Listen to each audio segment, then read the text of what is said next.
Yeah, my name is Max Wild.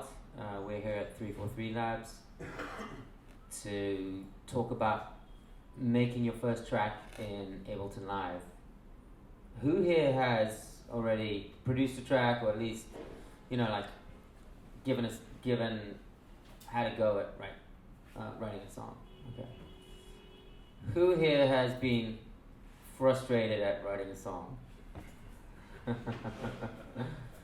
Who here has started 20 songs and not finished them? Alright, I think all of us. So yeah, there's a lot of challenges when you're writing a song. People think, it's easy, you just wake up one day, and especially people maybe that aren't musicians, they're like, come on, you just need to break up with someone and then you can write a whole album or something. Or just get high. Yeah. But it's not that easy, right? It's not that easy, and you're not always inspired. And even if you are inspired, how do you transform that into musical ideas? And what I'm trying to do tonight is try to kind of break that down and show you some techniques that will help. And you should be able to write a song even if you're not inspired, okay? And maybe let's identify what is inspiration, okay? And how does that translate into music? So, what is music? It's a very personal thing, and it could be anything. It could be a feeling, all right? And I guess when you hear a song and it moves you, that's what the thing that moves you is the feeling that the music is creating, all right?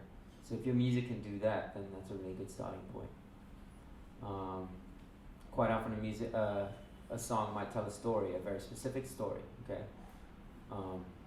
Well, if it has lyrics, it could be very specific.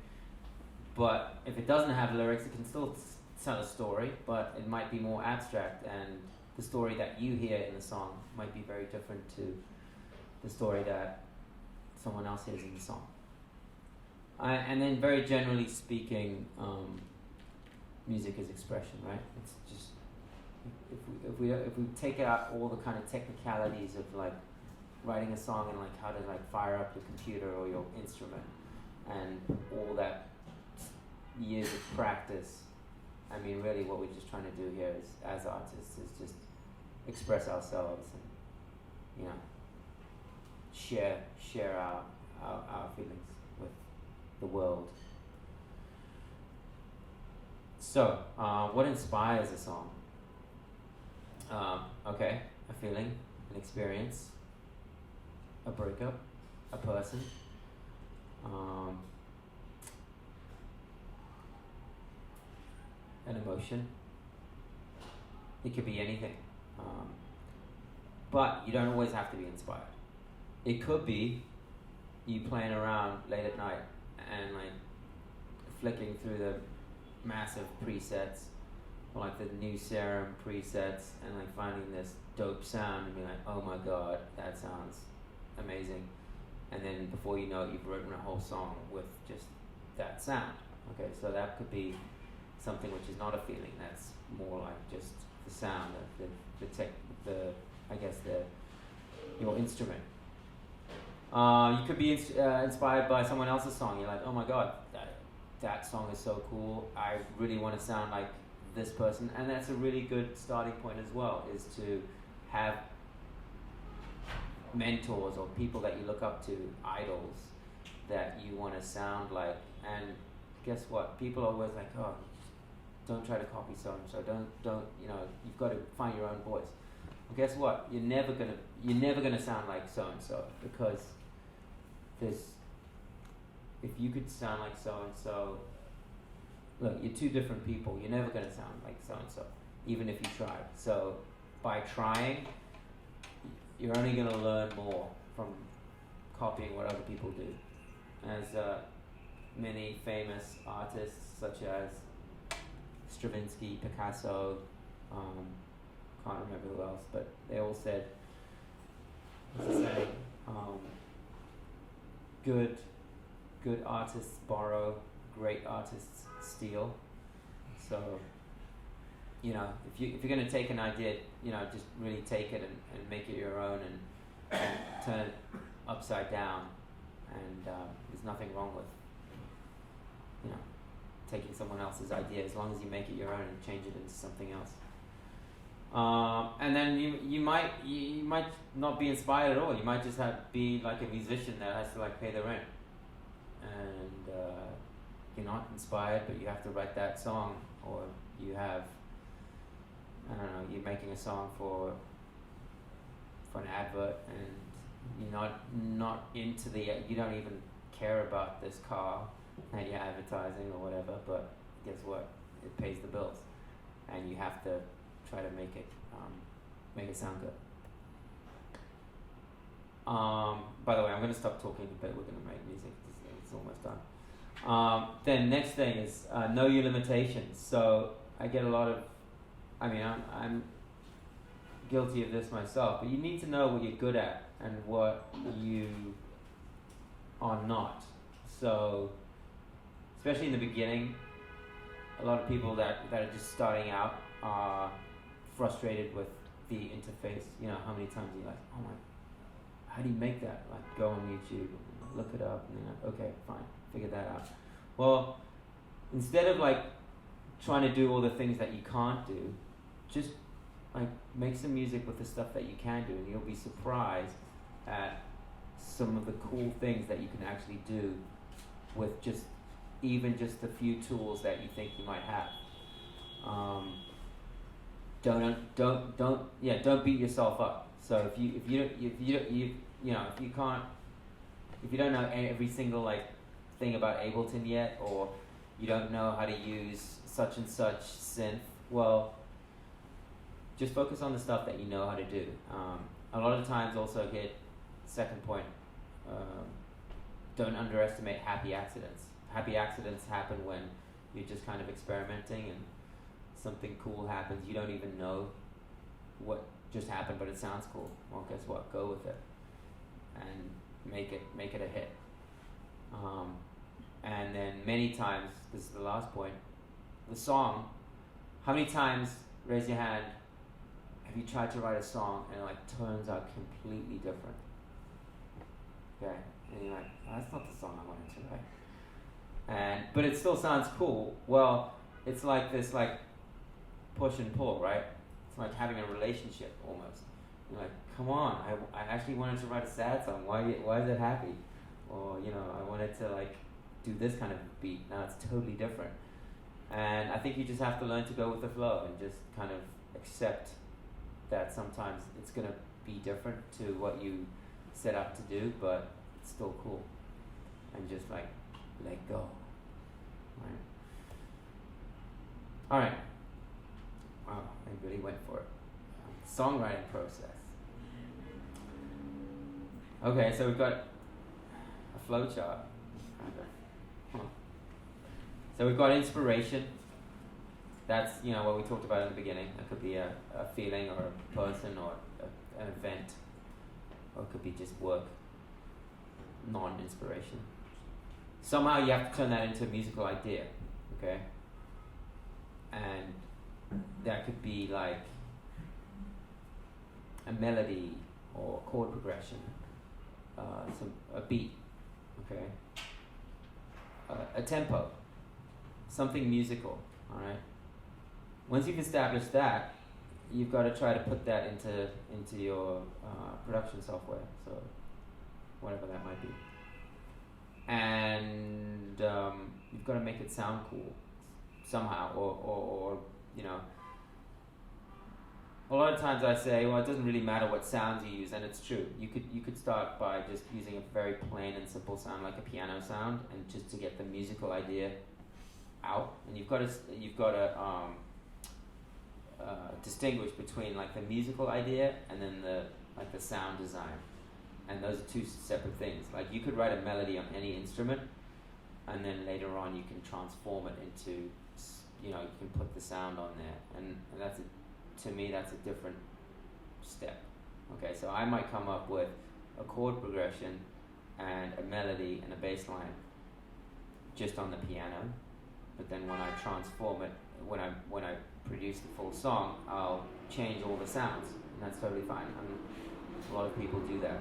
Alright, so that's over here, the production, sound design, adding effects, like just shaping the sound, and shaping those musical ideas.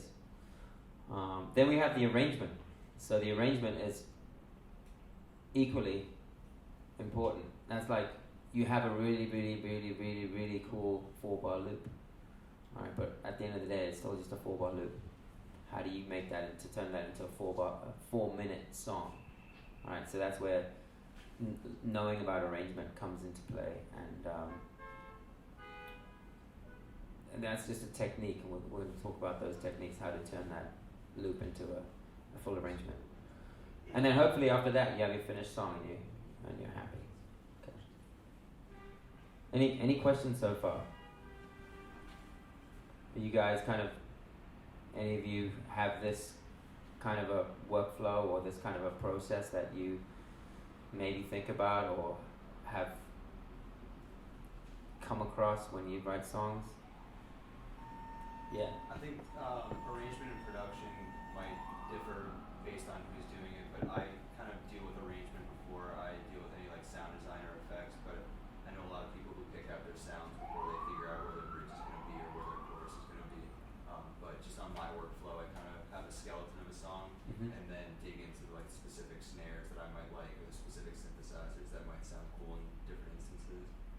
That's a really good point. Yeah, and yeah, so the actual like order of these processes or positions can be totally different. So like Ross was saying, you might start with the arrangement or the musical idea going into the arrangement and then do the production part last. Alright, there's no particular order, but all of those stages need to be kind of addressed at some point.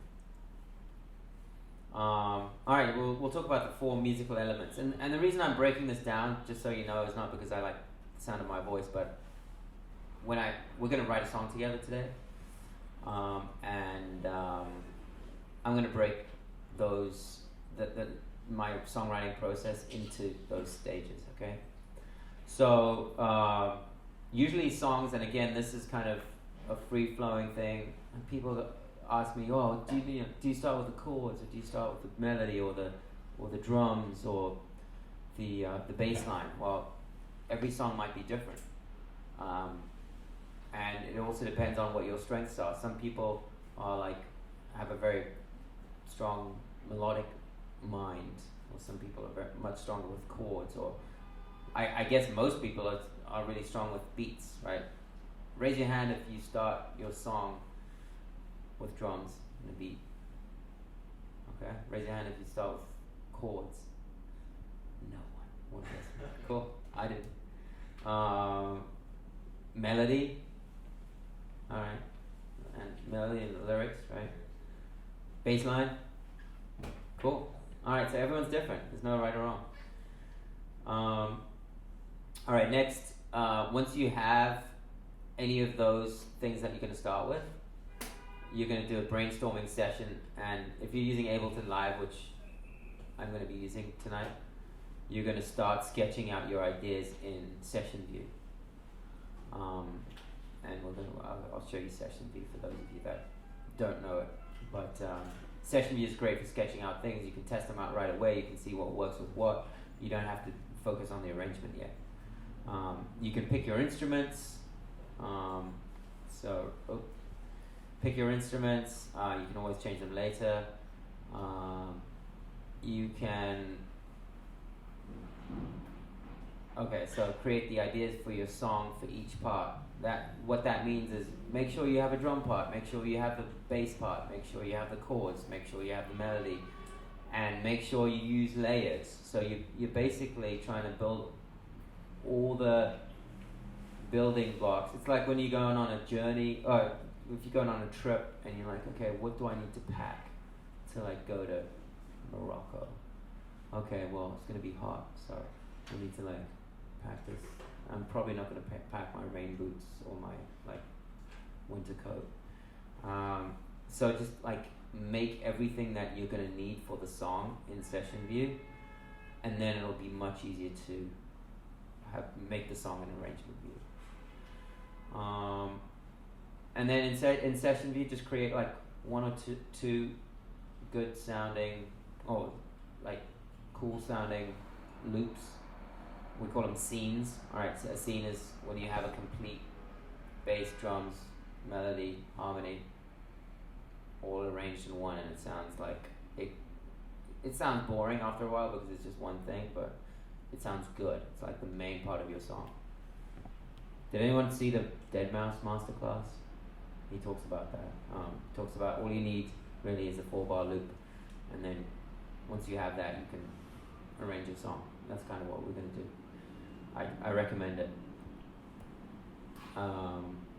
Arrangement. After you have like 5 to 10 tracks, bring your ideas into arrangement view. That's my kind of suggestion. You don't have to have, so a full track, I would say generally speaking, has like usually like at least 20 tracks. Many songs have even more than that, but I think 20 tracks is good to start. But after you have like 5 to 10 tracks, you can start going into arrangement view. We're going to talk about subtractive arranging. I'll show you what that is. And then I recommend doing effects and automation last. And yeah, when your track is done, you'll probably have used up about 20 tracks. Okay, then your song is done. Celebrate, show off to your friends. So that's the end of my presentation. So how does that go with you guys? How do you guys write songs? Anyone want to share? No? Yeah. I'll just share like something that I've discovered that has helped me a lot.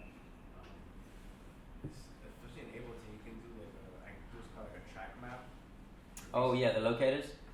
No, it's not even locators. On the very like first track on the top, I'll put MIDI clips. They're just blank MIDI clips in different colors. Oh cool, yeah.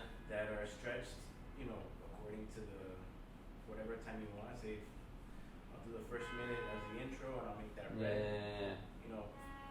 Chorus. Oh, I like that. Yeah. Stuff like that, and so that way, like it just serves like as a guide. Yeah. We'll talk about that. Yeah, great. That's great. I like to do that. Or like another thing you can do is you can analyze someone else's track, and check out how long their intro is, how long their verse is, their chorus is. I mean, it depends on what kind of track you're writing. But having a reference is a really good guide, especially for the arrangement. Okay, cool. So we're going to switch over to Ableton. And as you can see, I have nothing. This is like the moment of truth. Or, I guess, really like the worst part or the best part, I guess. Alright, so we're going to write a song together.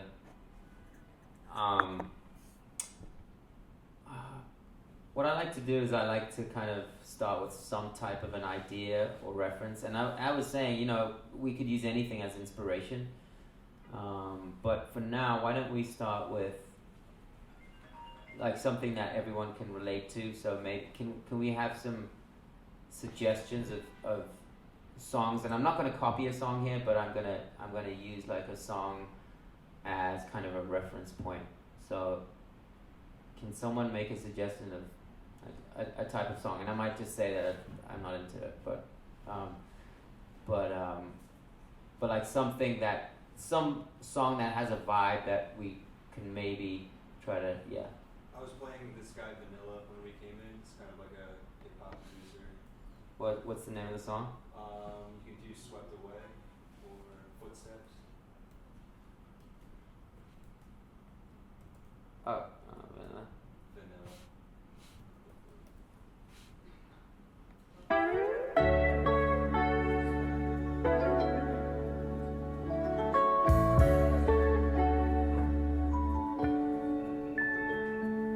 lost. Dude, the meaning runs out of my. Swept away again. Dude, the meaning runs out of my. Swept away again. To you, will shine again. To you, suddenly lost so to you,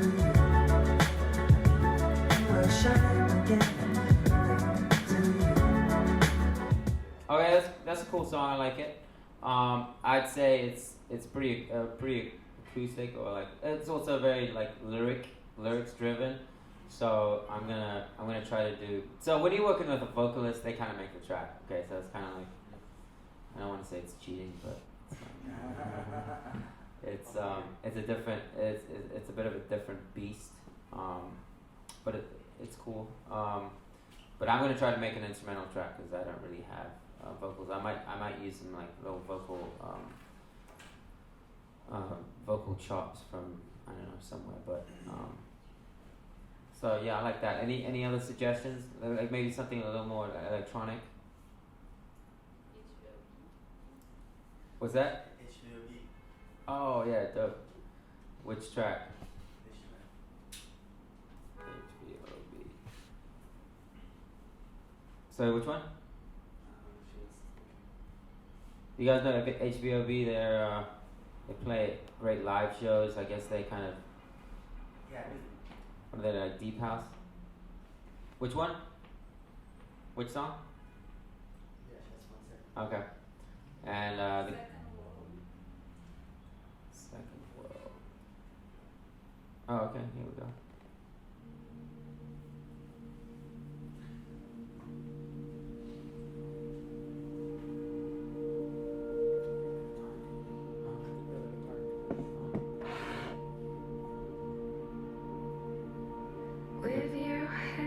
And sorry, while we listen to this, let's try to listen to all the different elements. So like how they're building the song.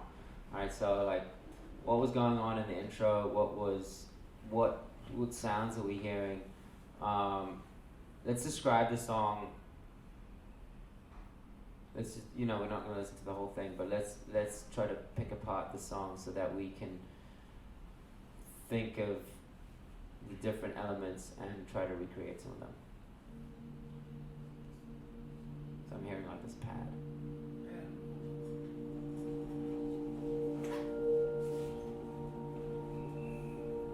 Some chords. With your hand, you carry your world outside.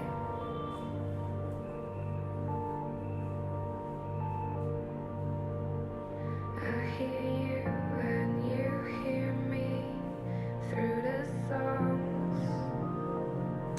We cannot be. Chords.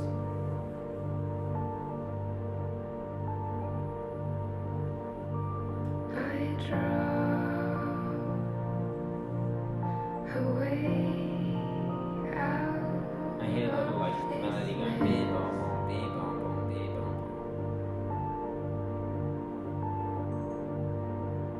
And it leads to a second world, a world where you are free.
captivity of world outside.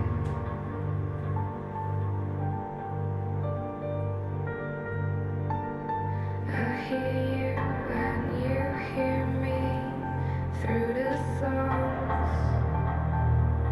We cannot be.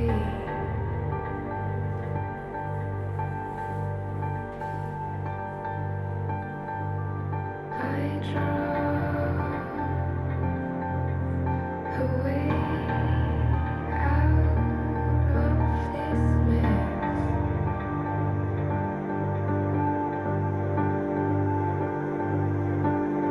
And it leads into a second world,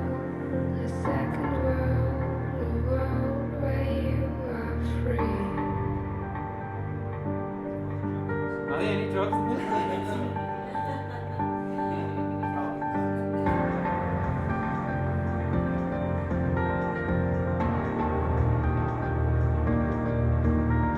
Very quiet. I hear that.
Alright, cool. I like it. Nice chill vibe, and then but then it also kind of builds, right? Builds really well. What's that? It's It- different. Oh yeah, no, it is different. No. It sort of sounds like it doesn't have any kind of traditional verse, chorus, break structure. Yeah. It's just like linear. And I was wondering at a certain point, you're saying this chord progression, is it the same chord progression throughout the whole song? It might be, I don't know. Let's check it out. I don't know if that's an important question, but it's definitely not like. I mean, let's put it this way. If the chord progression changes, it doesn't change much. Right. Let's just check it out in the beginning. Oh, that's a different song.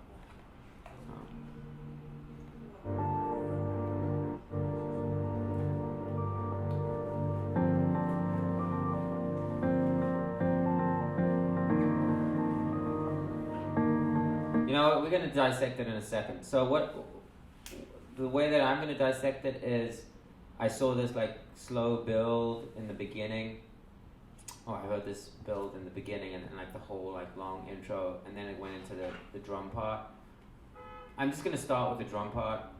It doesn't matter how we build a track, and then we'll get to the chords next. But I like to have, the thing about starting with drums is that drums give us a BPM right away, and BPM is kind of, the tempo is really important to, that already puts us in a mood, or kind of dictates how we feel music, because especially if we're doing like, it doesn't have to be dance music, but like if it's like music that you can groove to, music with a groove, let's call it that, then BPM or tempo is gonna definitely put you in a certain groove or into a certain mode. So what was that? What BPM was that?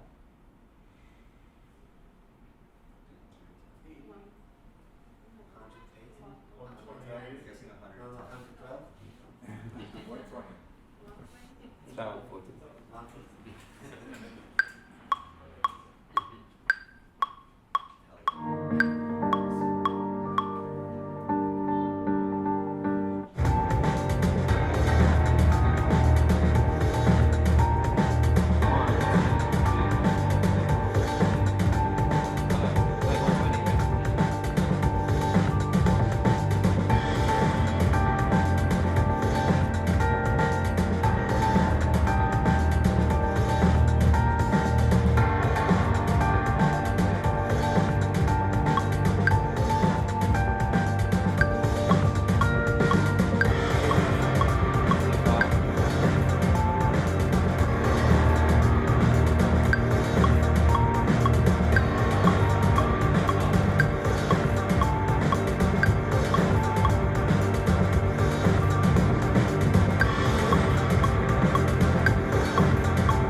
That's close enough.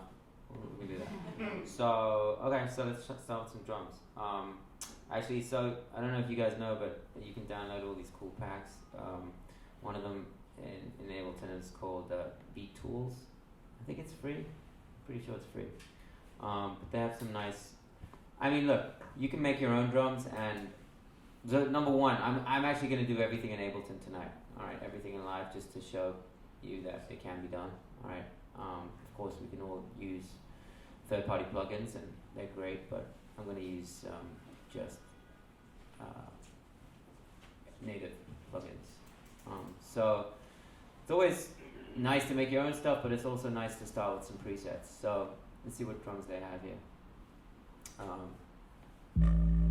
Whoa.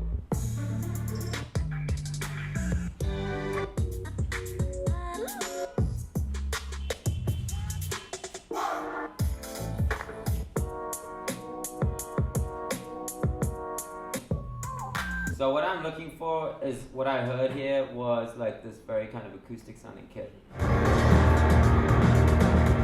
You know, I'm almost thinking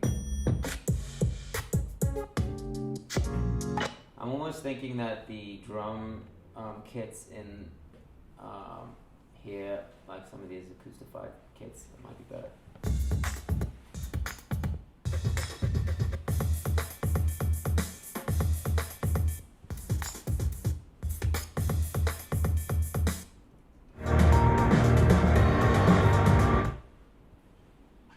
So why don't we just start with that?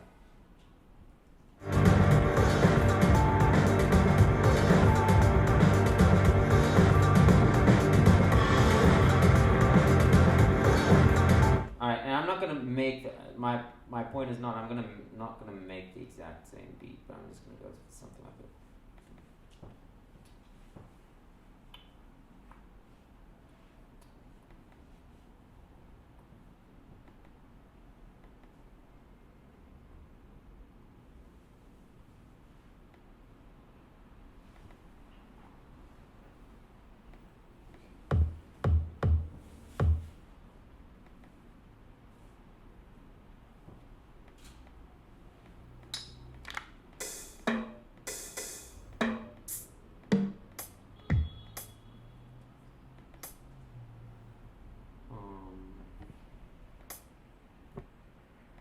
Questions about what he's doing right now?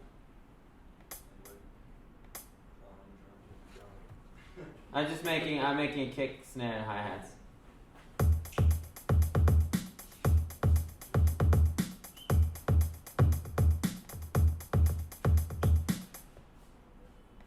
I like to also.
And now what I might do is I might actually make this beat like throw in too much stuff. I can always take stuff out later.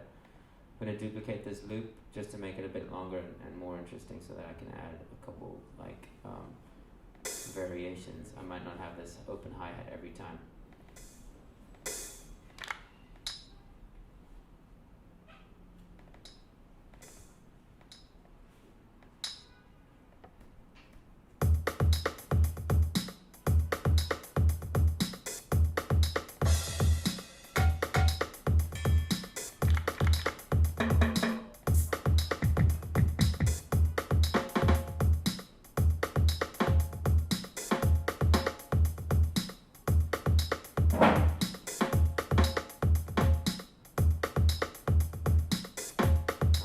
Okay, cool. I'm going to start with that. That's good. Now, let's see what else we heard in that track while that was going on.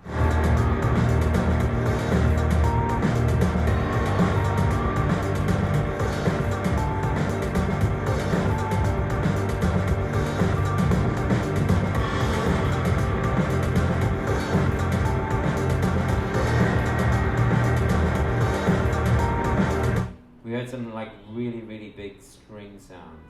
Alright, so let's find some strings. And we also heard some really big bass. So let's actually make a bass real quick. I'm going to make it with operator.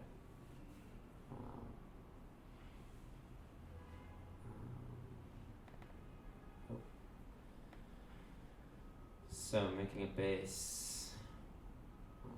You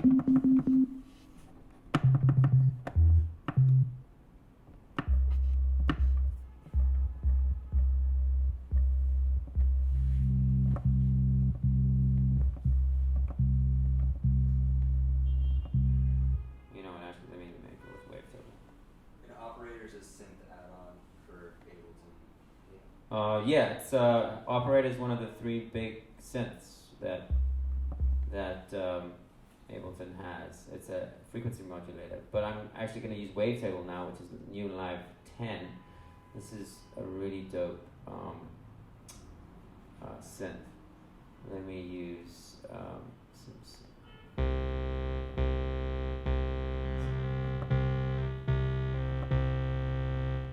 got 2 oscillators.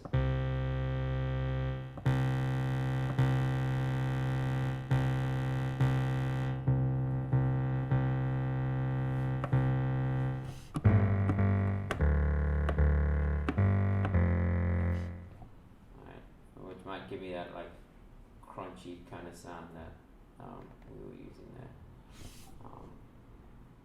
So let's pick a note.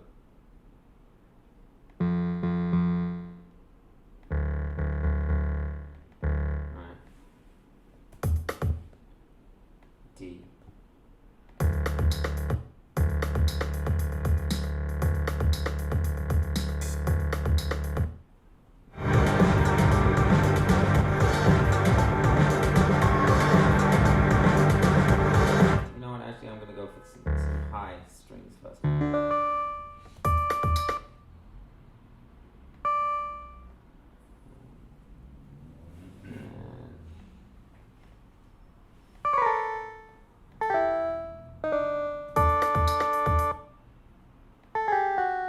D minor chord.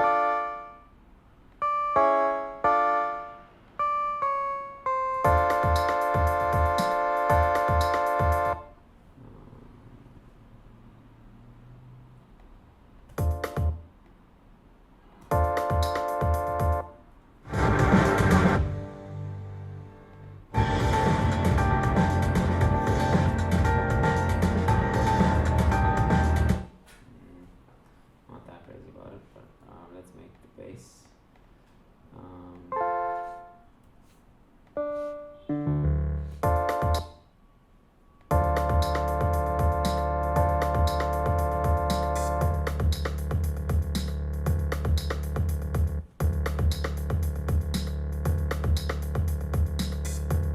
And then we have that melody, right?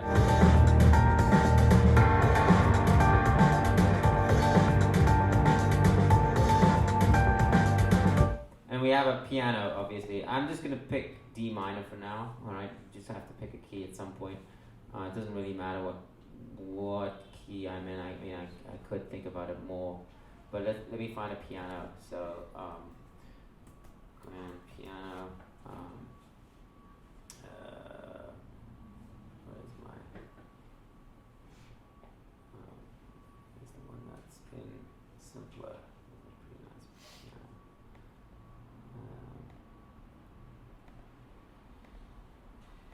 Let's use that.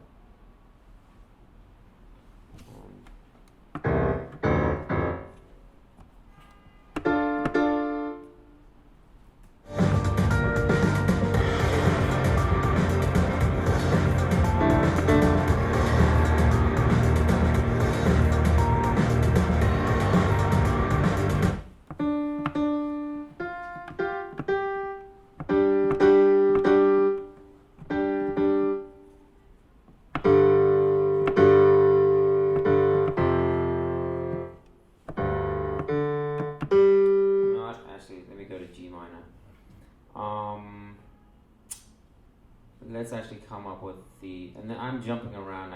So I did the beat. Now let's do the chord progression.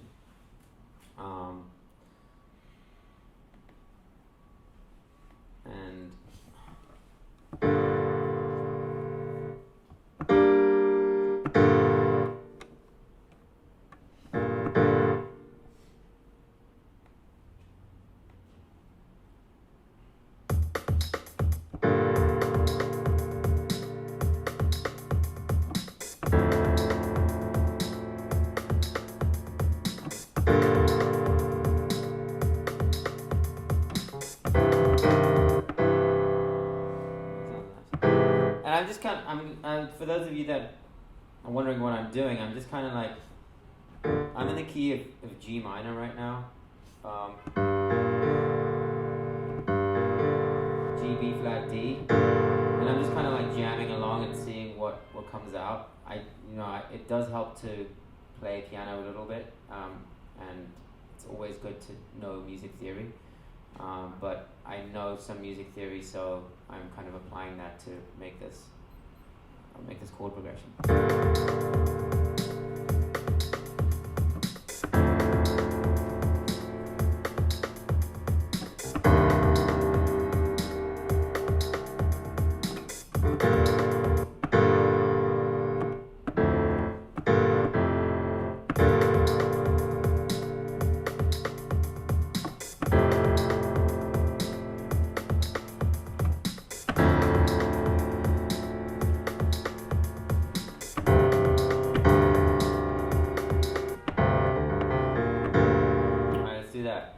So I'm gonna record that.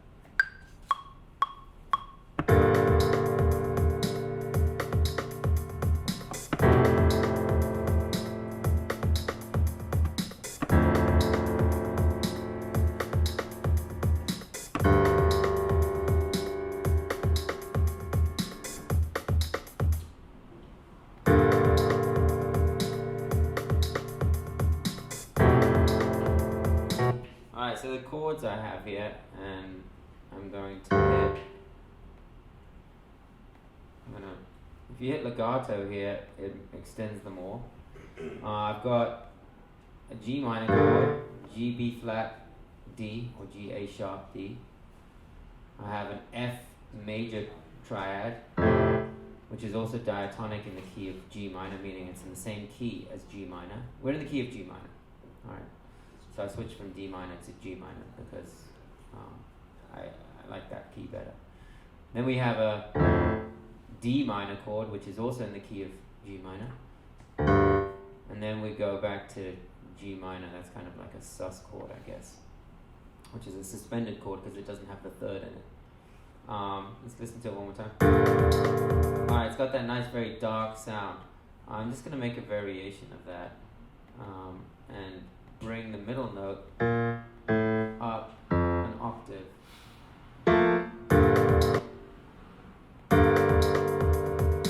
It gives it more room to breathe. So you compare that to, I'm spacing out my chords.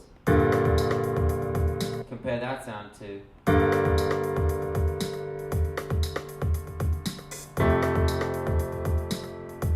So add some reverb to that.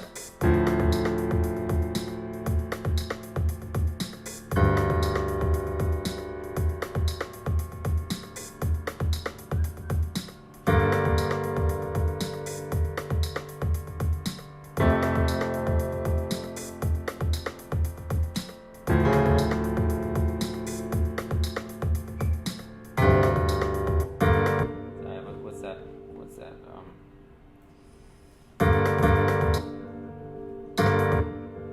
How do I play from there?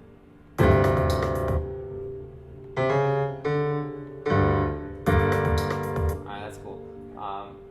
Let's now go. Now we need a little melody on top of that.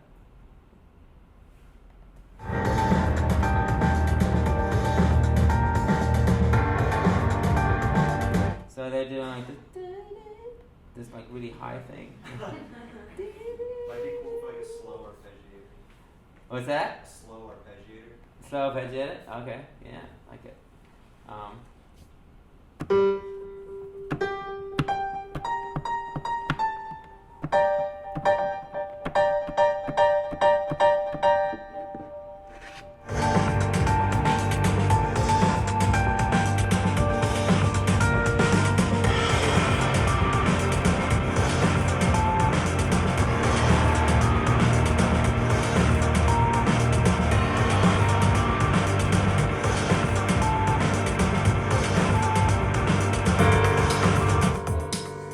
What's that?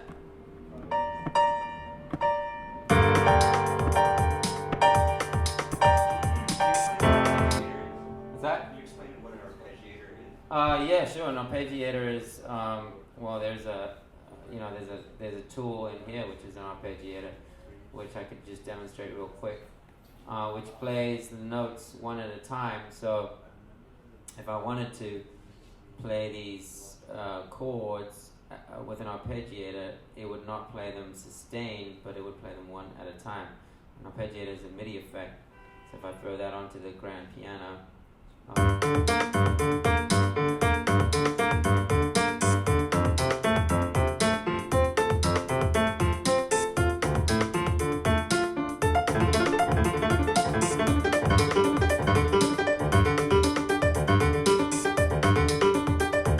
I'm not going to use that particular arpeggiator for this.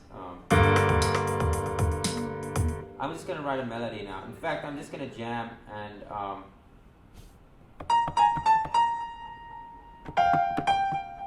going to add some delay as well. So I'm just turning up the sends here because I have actually this is a Max for Live convolution reverb, but it's just a fancy reverb. But for those of you that don't know or don't use convolution reverb, it's free and it's in Max for Live. And it sounds really good. And then I just have a delay.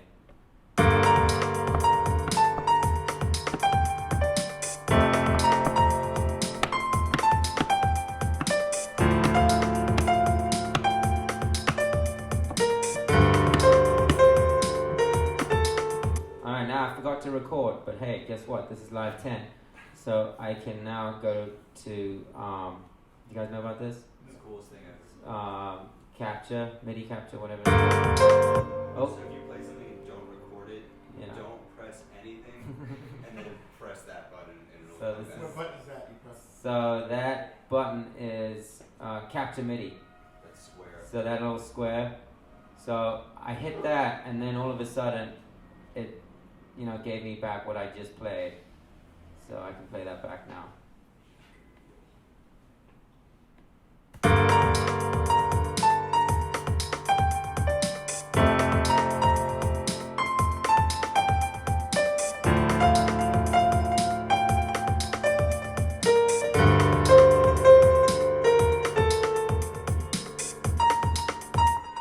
That's not quite 8 bars.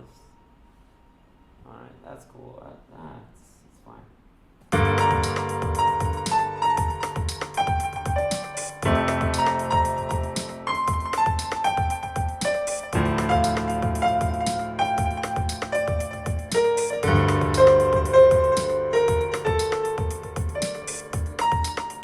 All right, now I want to add like another little sound, like a blip or something. Okay. I'm gonna make that an operator, I think. So what I'm doing is I'm actually stacking a bunch of melodies. Like that's a melody. I just made a melody, right? So going back to the building blocks, we made a beat with the drums. We've got a chord progression. I made a melody. Now I'm just gonna add layers. All right. I'm gonna try to work towards getting like 8 tracks, and then I can bring it into arrangement view. So let's make a little something like a cool sound with operator. Let's see what we can come up with. Like a plucky sound, maybe.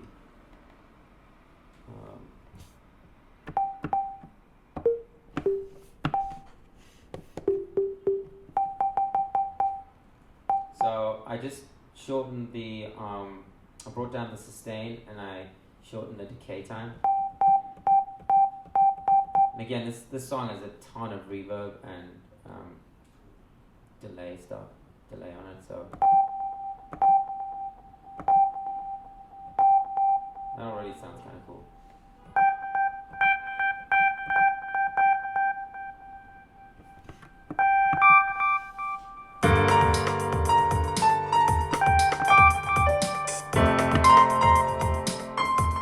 Let me just try it without the melody because the melody might get in the way.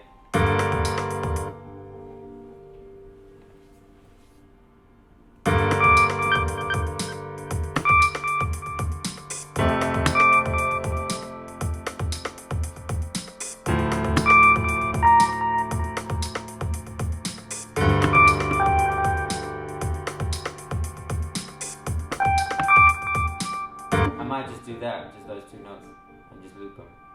So that was a G and a D, just to kind of give that like ambient sound.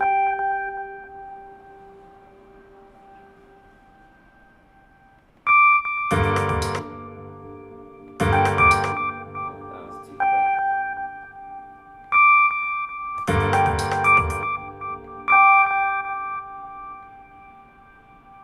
Make that twice as long. No, it's too long.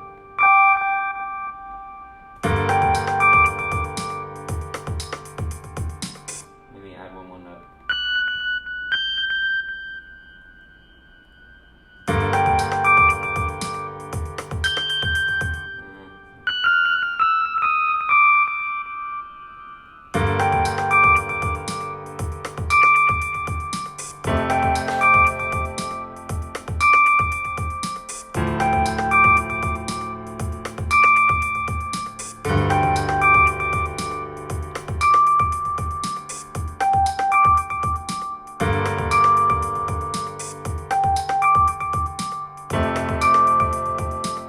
We already got a vibe going, right?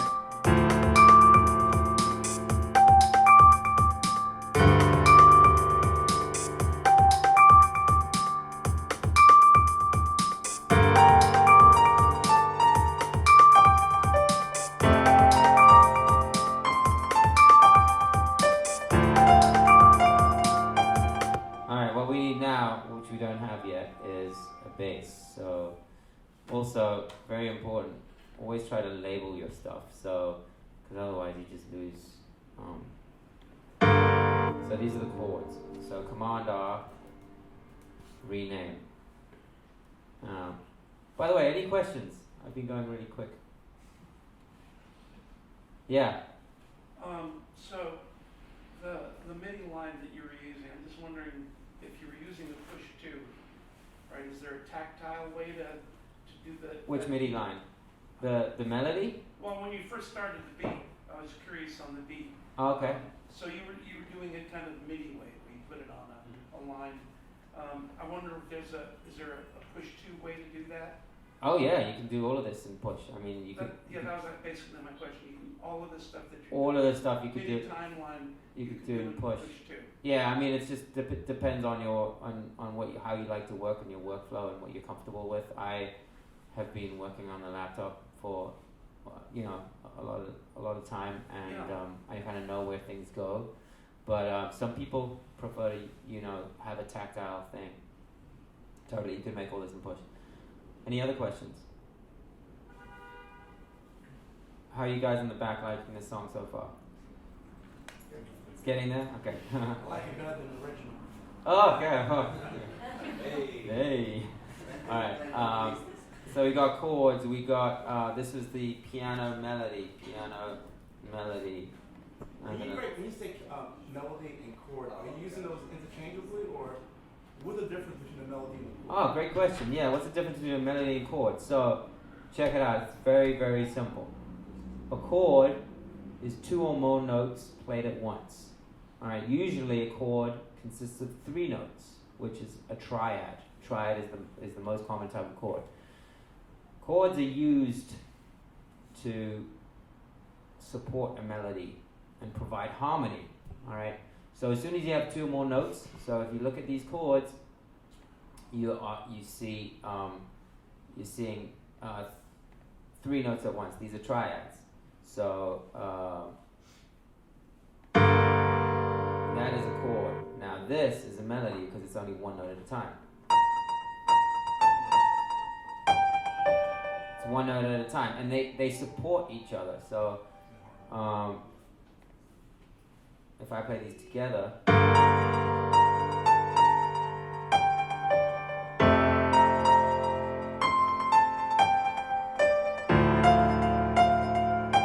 we got the melody playing 1 note, we got the chords playing playing 3 notes. Another important thing to remember is that chords, look at the range of the chord. It's in the 2 range. When you see the number 2 after each note, right?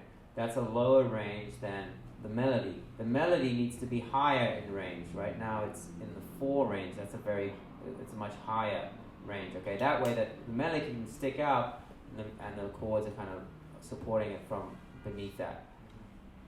Does that answer your question? Yeah, perfect. Okay, great. And then here, this is like in the 5 range.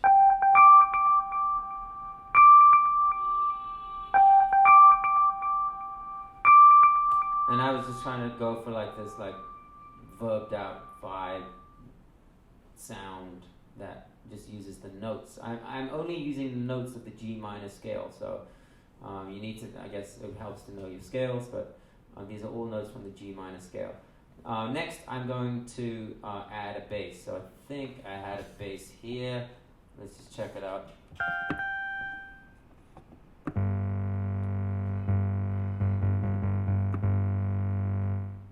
don't want that sound. Let me just check out what kind of bass they're using. That's not bad. So this is my bass. Alright. But I need to make it more crunchy. This is like not cutting it. So turn up the let me like get a saturator in there or something. So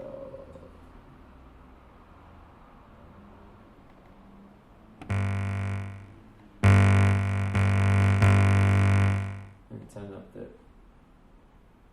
clip. That's definitely clipping.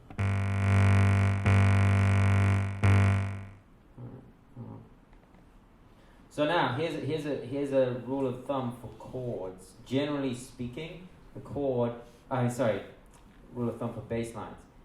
The bass line should support the chords, and meaning it should play the root of each chord. Alright? So a very simple method here is to just take the chords and copy them over to the bass, copy and paste, and I'm just going to take the root of each chord. Alright? So I'm just going to delete the other 2. And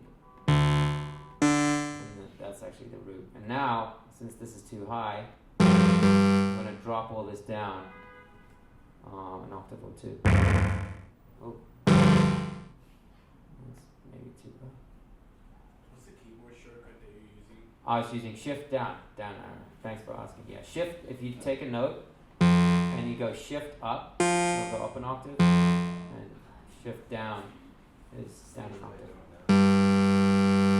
Alright, that's still too high. Alright, that sounds better. So let's check out the bass with the chords. That's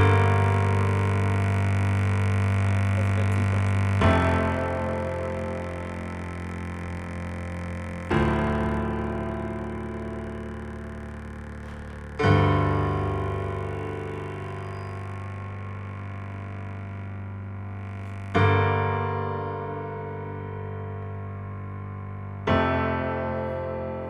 That's pretty good.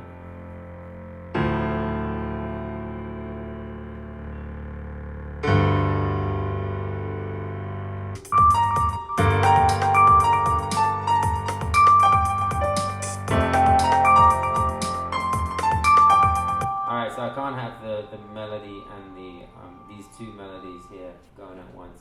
I'm going to call this melody 2. Mel 2. You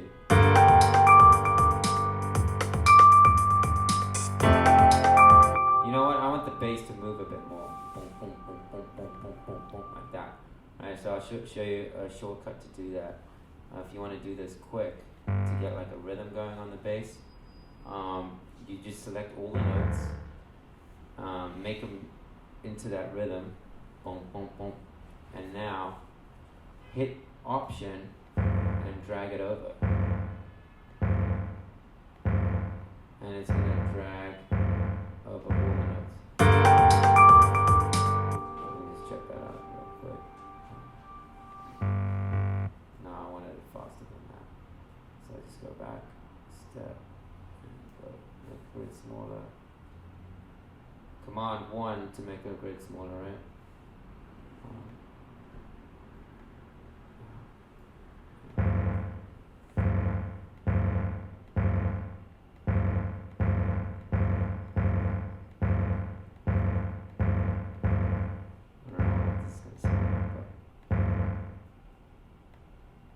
I'm just trying to add.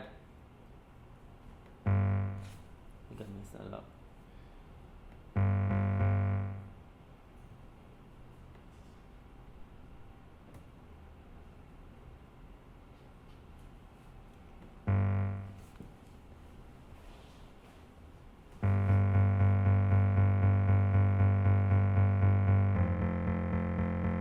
And let's make it a bit more plucky.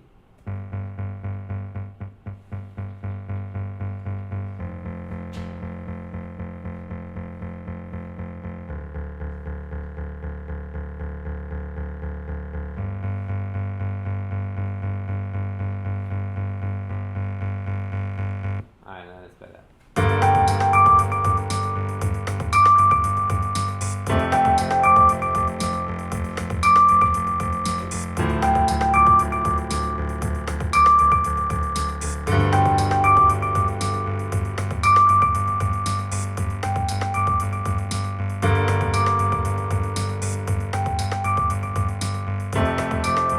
Alright, we're getting there. Just a couple more layers. Let's figure out what that like. Any questions what I did with the bass? So just to recap, I took the low note, the root of each chord, okay? So I copied the chords over to the bass line. I took away the notes that were not the root of the chord. So I was left with one note. And then I turned that note into a rhythm, making the bass push forward more, alright? Questions about that? Alright. Let's try to figure out what some of these chords are that there's like this big ambient chord going on.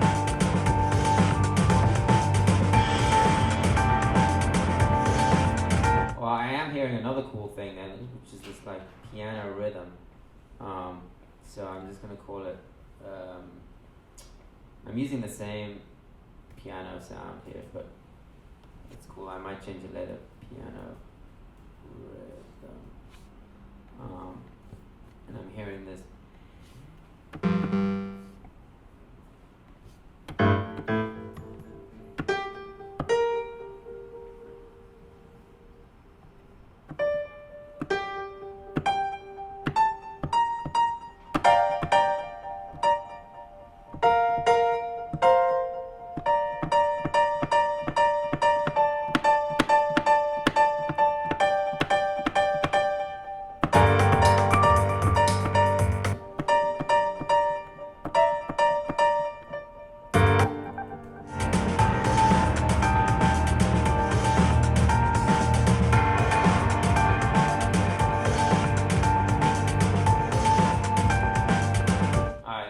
something like. Alright, so what's going on there is they're playing these notes here. A D and a B flat.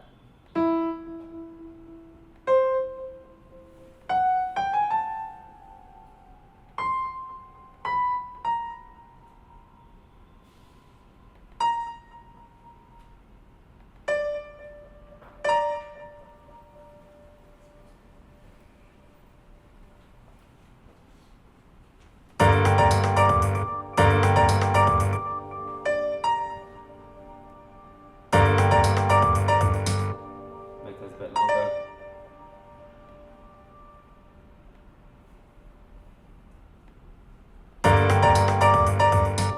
And I'm clipping my master. You never want to be clipping on your master, so just if that happens, just select all the tracks and bring them down. And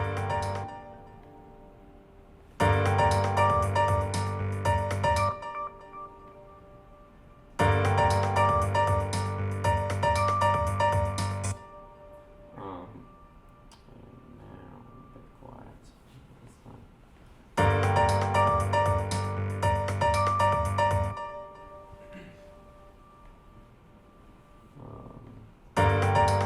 Where was I?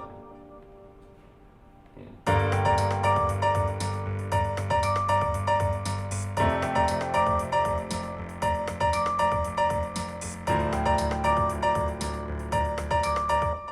So now here, my favorite part is the duplicate loop, right? It just makes it twice as long. Now just duplicate that again. And now just bring this down. Give it a bit of melody, a little bit of shape. So this is actually kind of like a chord and a melody. It's like in between.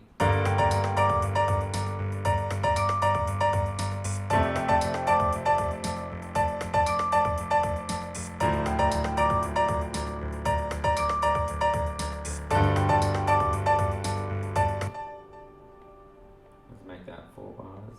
And then last time, bring it back up. I'm adding little variations here and there, okay, by making the loop longer. It's not just a 1 bar loop or a 2 bar loop, it's a 4 bar loop, which makes it more interesting.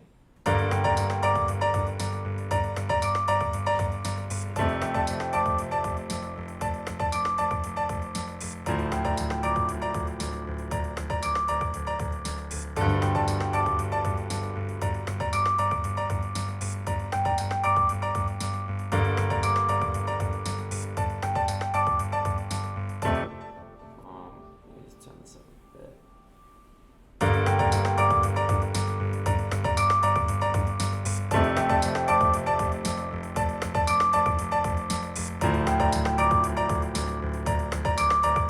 Alright, now let's get some pads going here, and then I think we're almost done to bring this into arrangement view. So pads.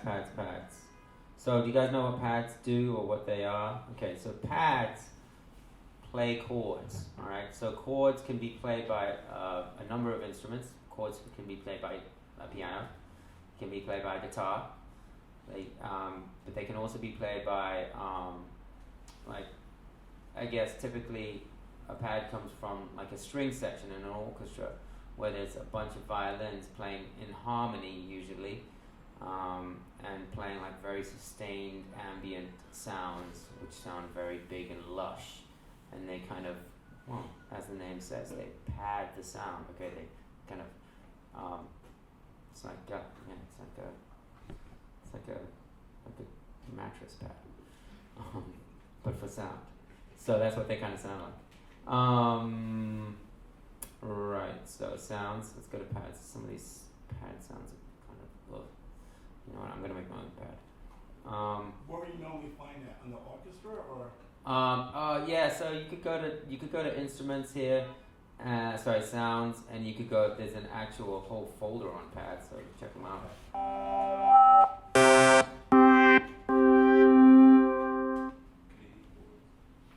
Canadian boards. Let's check this out, whatever. And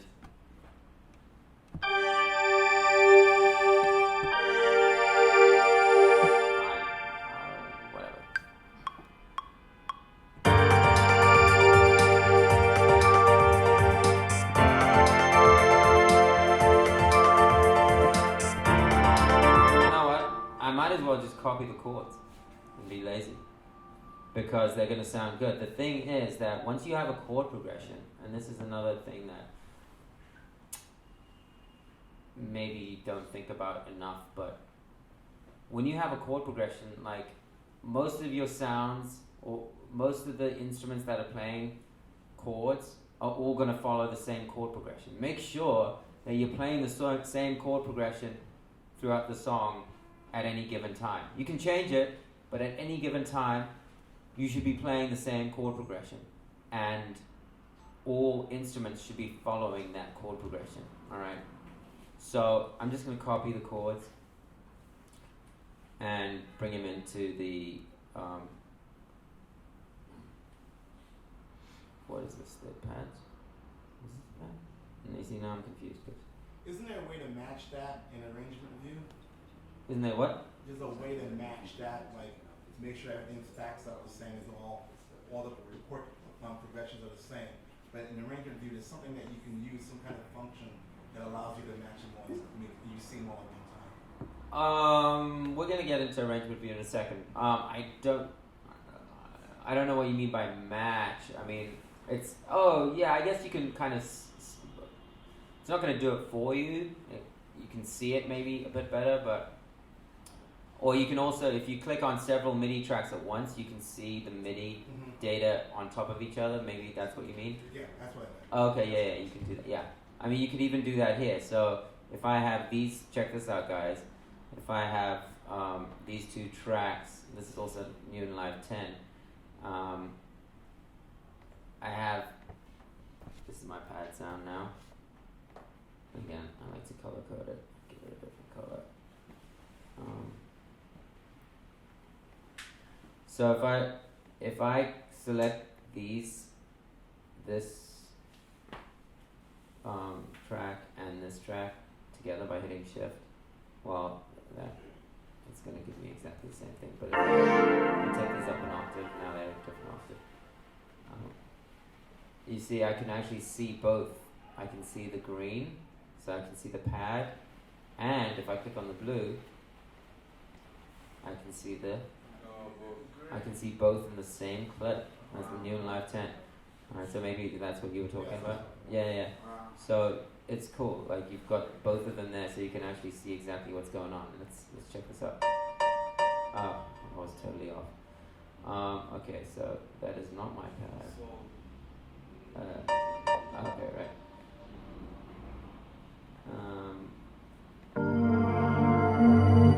Cool. Alright, sounds good.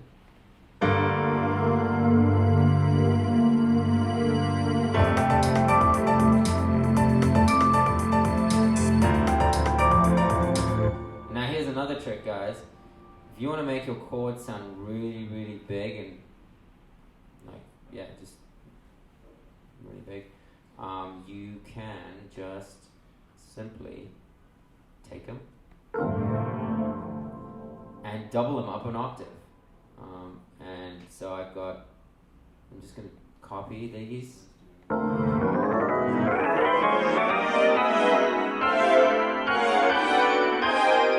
I go higher? Can I go higher? Yes.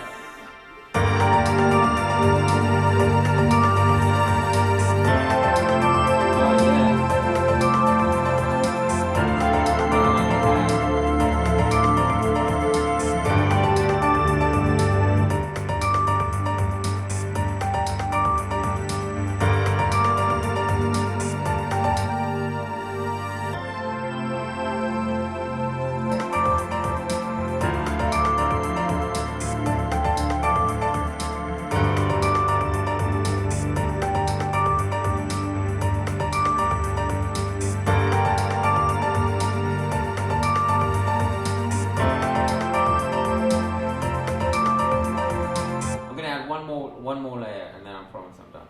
Which is like this, like string going like like in the movies, right? Just for like dramatic effect. So let me just pull in a string, and I'm kind of not following the song anymore, so sorry. We're better than that song. We're better than that song, exactly. HVOB, come to our masterclass. String. Okay, so I'm not crazy about the Ableton string sounds, but here we go. It's like a violin, right?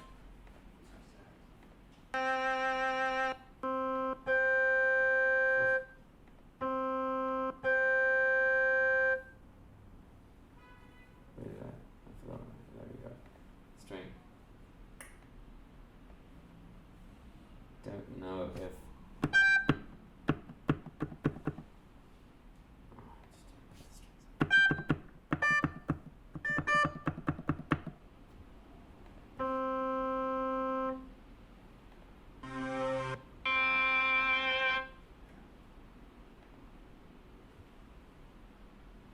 You know what? I'm just gonna go with operator. I love operator. So one thing that again I'll go back to is like my best advice is don't try to learn everything synth.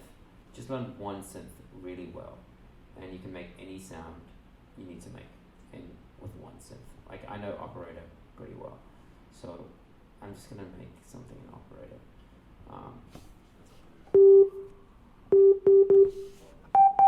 No, operator's free with Sweet. with Sweet. Yeah, okay, yeah, you do need Sweet, yeah. Standard. Oh, come on, Ross. Standard guy. Standard guy.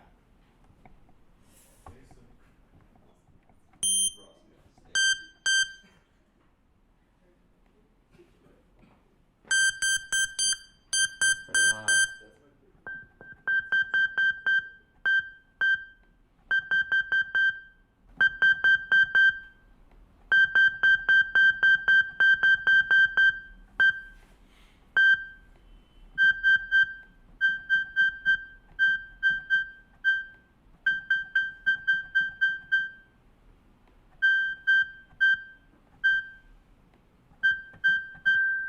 I'm extending the release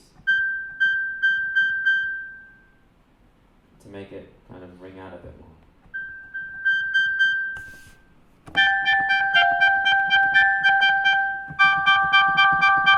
Something like that, that's what I want. So let's check it out. Was it operator? Yes, it was operator.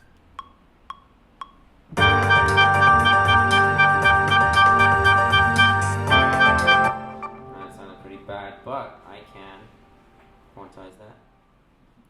Oh no, it was actually played so badly that I'm quantize that.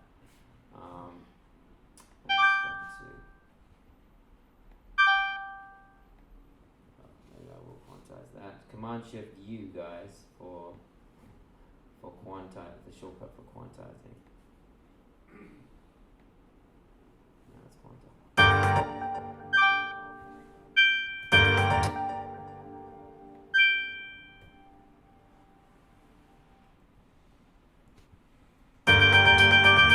That's too fast.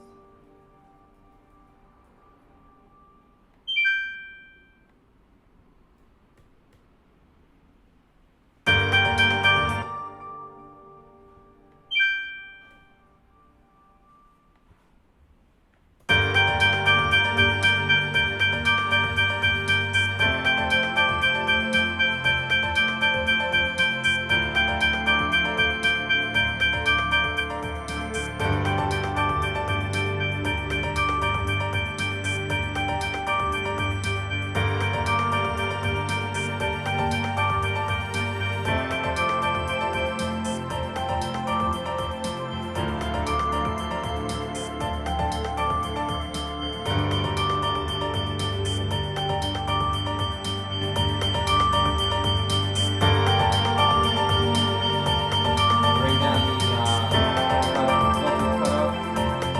It's a bit too high and basic.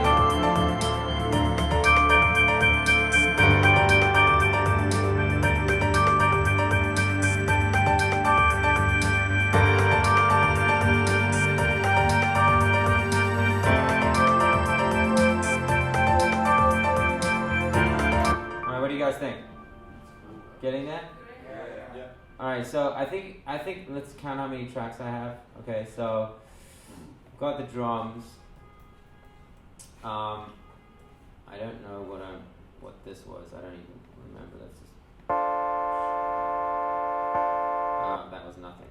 So I've got the drums, I've got bass, I've got chords, and then these chords and the pad, they're both chords, right? The pad is playing the same chords as this piano chord.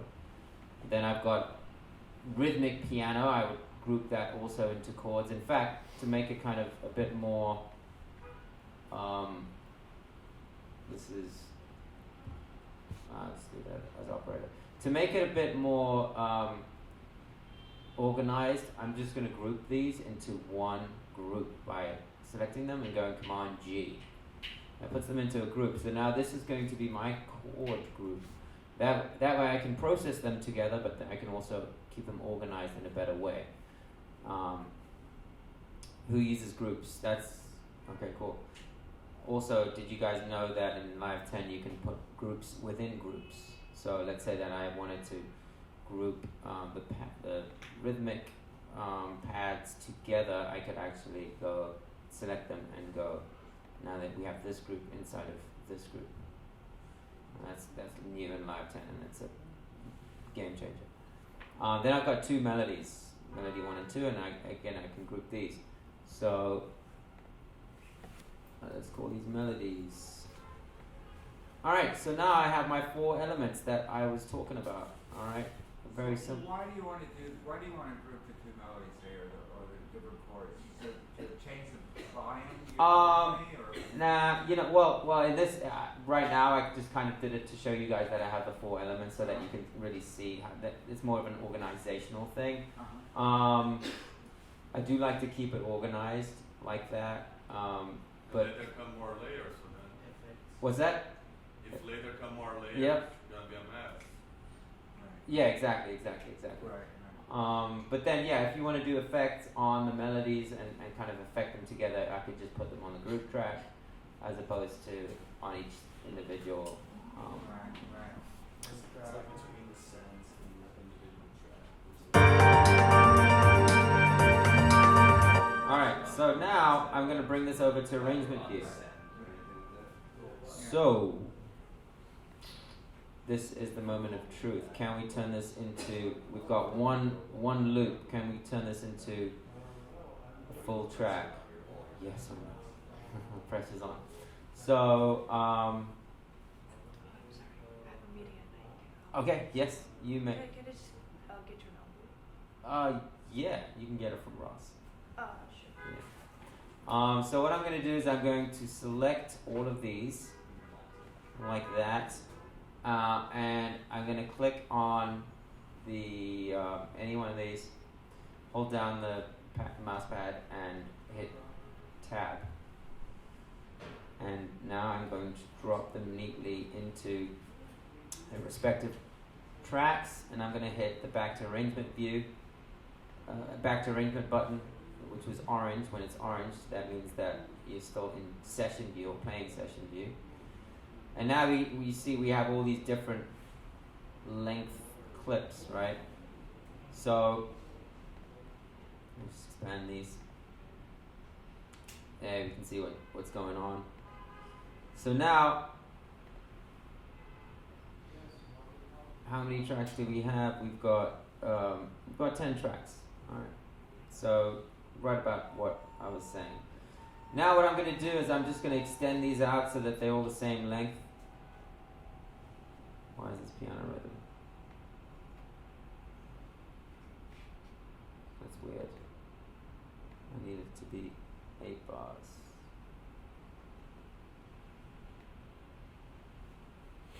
Now it's 8 bars.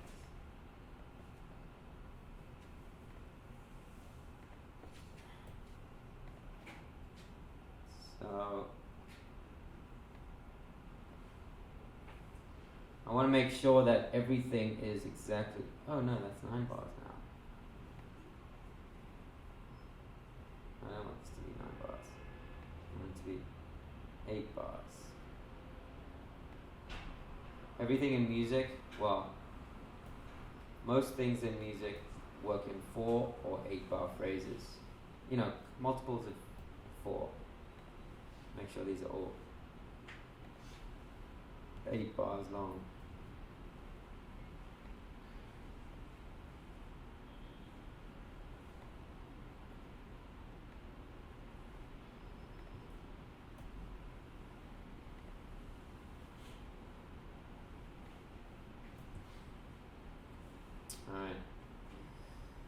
So now this is, I'm going to take all of these and we have 35 seconds of music.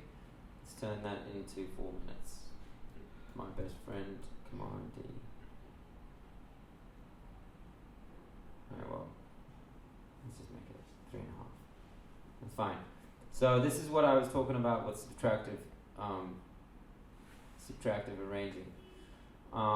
We start with all this,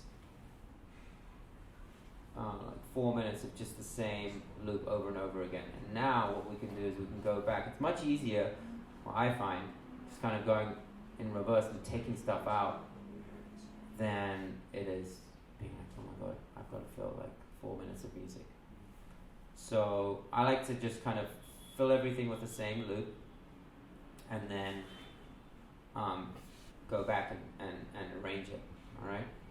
Now it would be cool to, I'm not going to do it right now, but if you had a reference track and you could like put it in there and be like, okay, well this song is 4 minutes long, how long was the intro, how long is the next part, how long is the next part. I'm just going to kind of, I guess, be lazy or break that rule and just kind of like go with what I remembered from the old song, okay? One thing I remembered is that there were no drums in the beginning, so, well, there were some, so the thing that the other track had is the vocals, which I don't have, but we're just gonna have to try to make it work without the vocals. So I think it also didn't start with bass, so let's say we want, we'll save the bass for later. We definitely want the chords, and we don't want the pad yet, I don't think. I can also just hit 0. That kind of just deactivates the clip, and I can always bring it back later. So I'm just going to take most of this stuff out. I'm just deactivating now. This melody might be cool to start with. Well, was that just in 10 that you can do that? What's that? The 0. Yeah. If you hit 0 on a clip, it'll deactivate it, and then you can always deactivate it again. Alright. I don't want that crazy piano.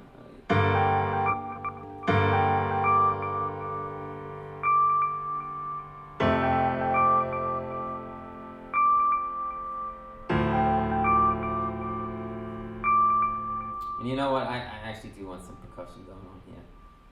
So I'm just gonna bring back one of these, and I need like a shaker or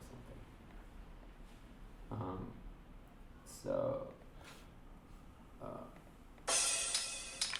just give me like something, right? Oh no, much more than that. Let's make this bar. If you right click and go crop clip, it'll just, and you make a loop, it'll, whatever you made the loop of, it'll crop it into that. So I just cropped it into 1 bar. And now what I want is 8th notes.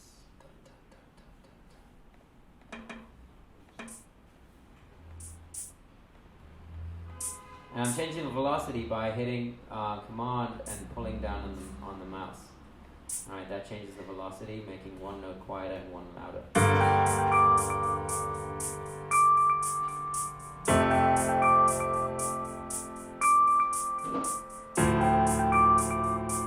that's kind of loud. I'm actually going to put this into separate track. I'm just going to call it shaker so that I can put some reverb on it, because I only want reverb on the shaker, and I don't want reverb on like the full kit. And I also want to be able to control the volume separately.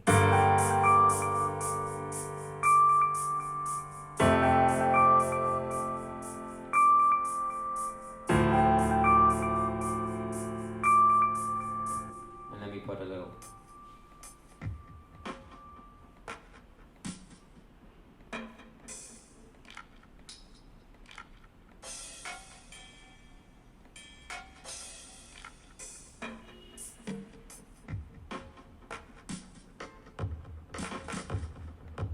that's kind of epic.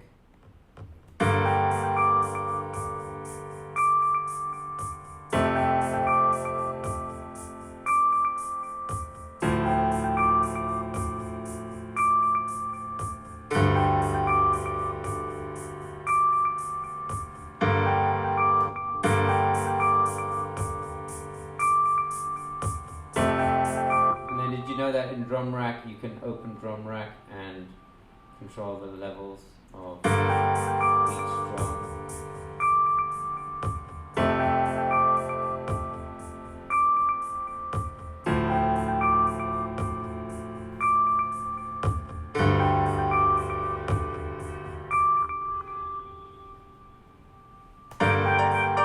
Okay, cool.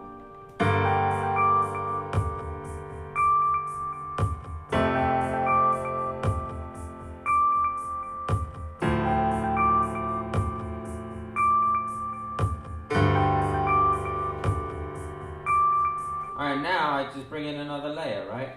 So, I don't actually remember what's what, but yeah, maybe I could bring that in.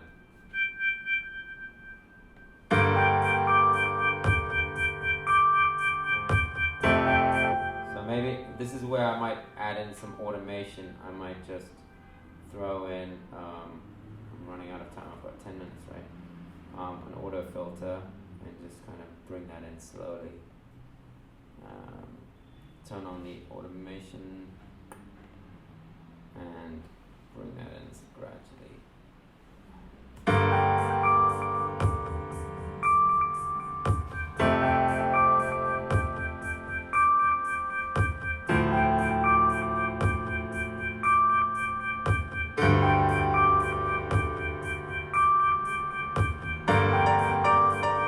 Okay, that's definitely too aggressive. But you see what I'm doing here, I'm just kind of bringing everything in very gradually. You know what, I might come in with that melody now, this lyrical melody. Do that.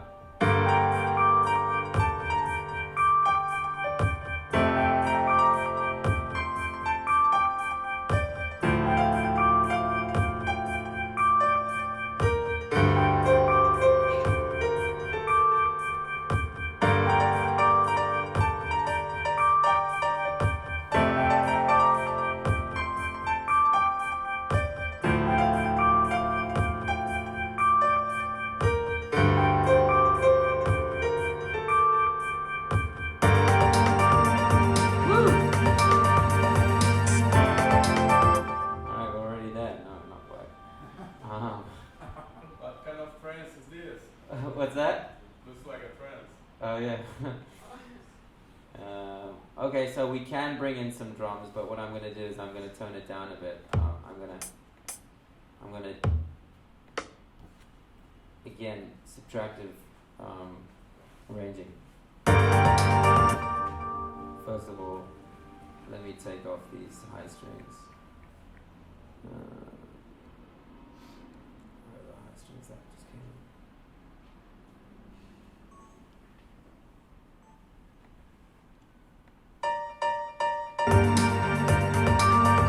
Alright, so here, remember I had doubled this. I'm not gonna.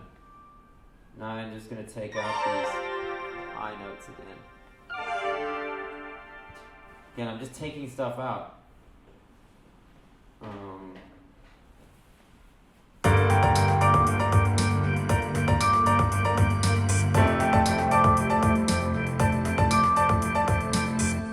me take out the kicks.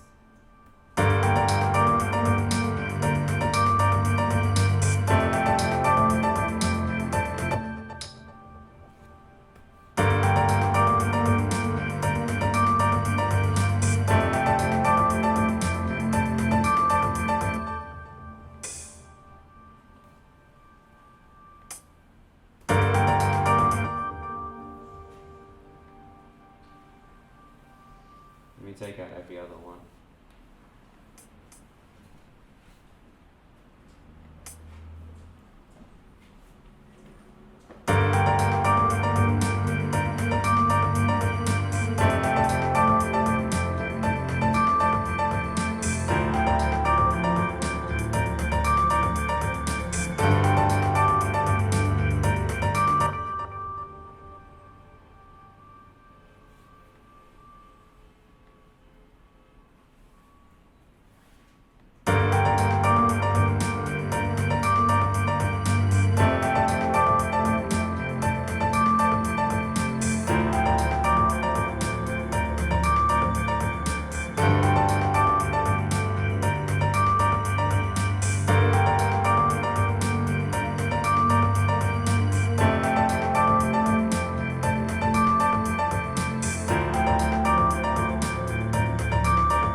go from the beginning. It's always good to kind of like hear it in context.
Shaker. I'm doing this really quick, like normally I would try to do a better job. Oh.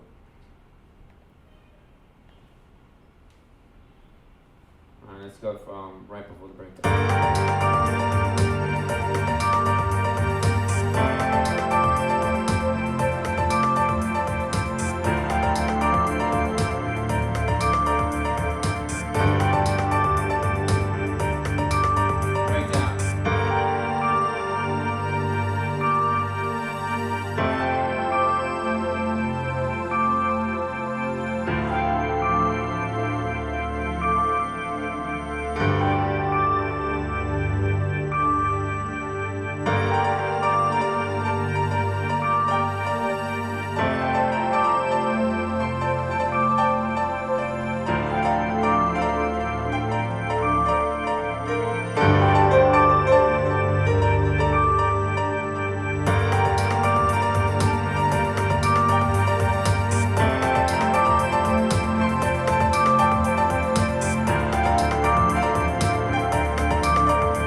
That's it.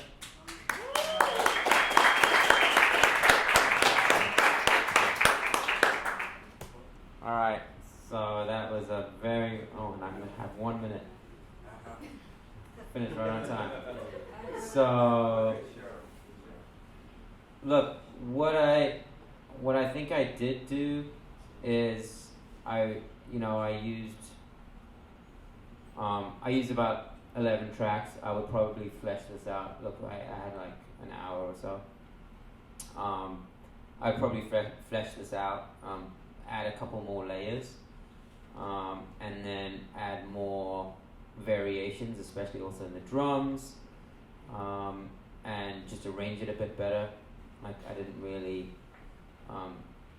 spend that much time on arranging. Once you arrange it better, it'll take more shape, and then after that you're also going to add some automation. Like I added a little bit of automation here and there, but not a ton. But I think what I did do is, and I was able to show you guys hopefully, was get that initial loop going with the vibe of the track, alright, which was basically this.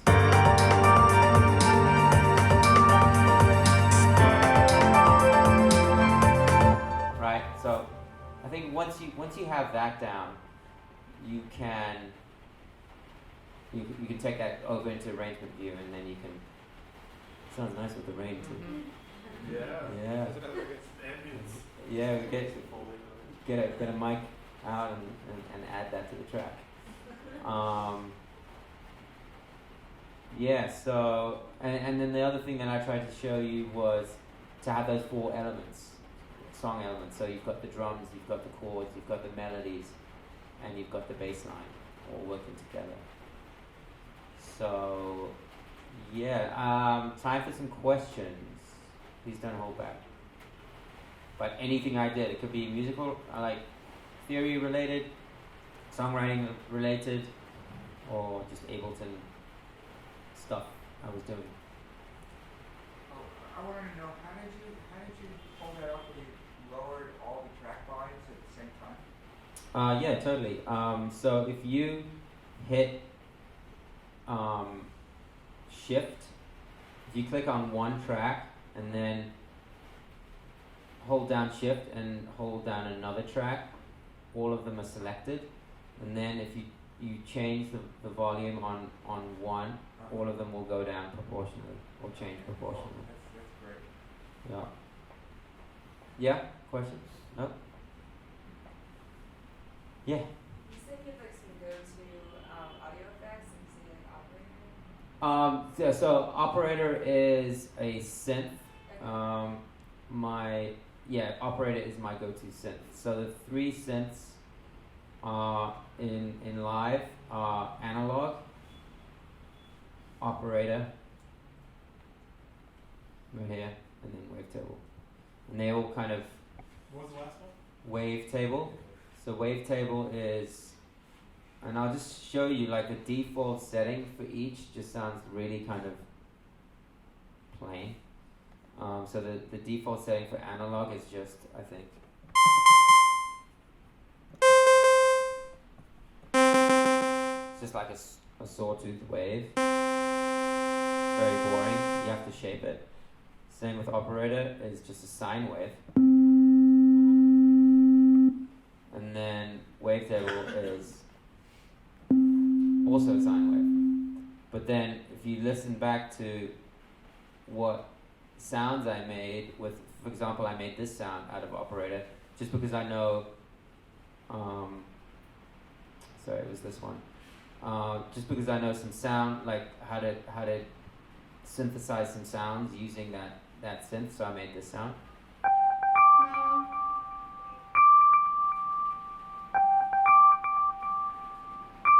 And then I made this pad sound, right? Out of, oh no, I didn't make a pad sound. I made this sound, which was like the high string sound.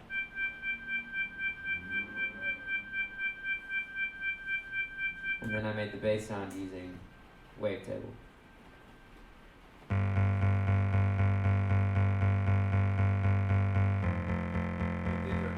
There's also there, if you open the, I don't know if it's tab, there's the effects ready for the video?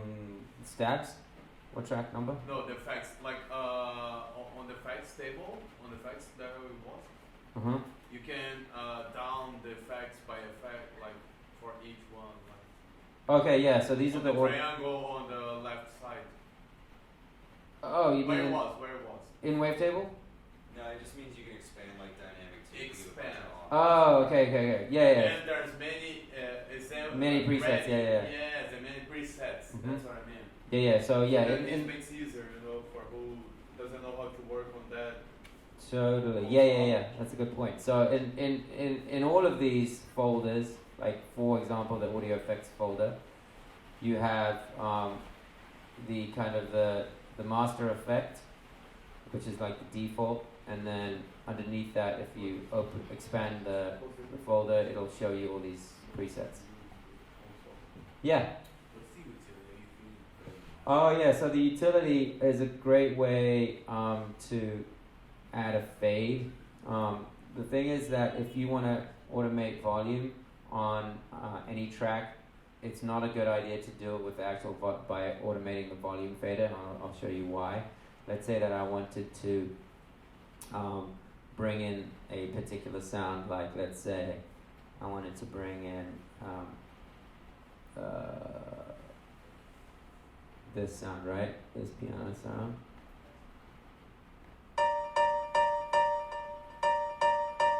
So let's say that I wanted to bring that in, and if I went to what track was that? 7. So if I go to 7 and I go if I automate that, show automation, there it is, and now I go, I bring it in, and you can see it kind of go up. It's automated. The trouble is, once you get to the mixing stage and you're kind of balancing everything out, once I touch this, the automation is going to be lost. So you never want to automate the actual volume fader. The way that you want to do a fade in is by adding a utility tool, which is an audio effect, and putting that utility tool on there, and you want to automate the gain. So if you automate the gain,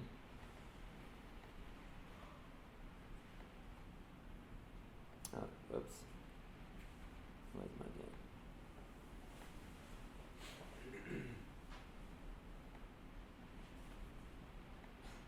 Here we go. Oh, I went way too high.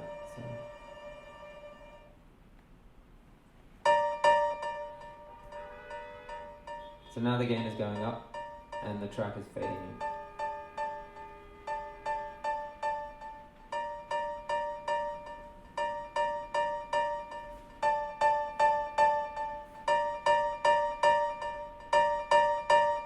I'll do it again, see?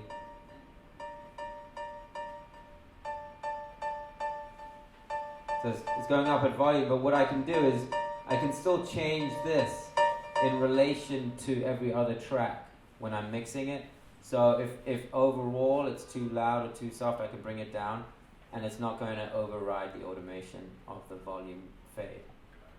Good question. Anything else? Alright, cool. So I guess that's it. Thank you so much, guys.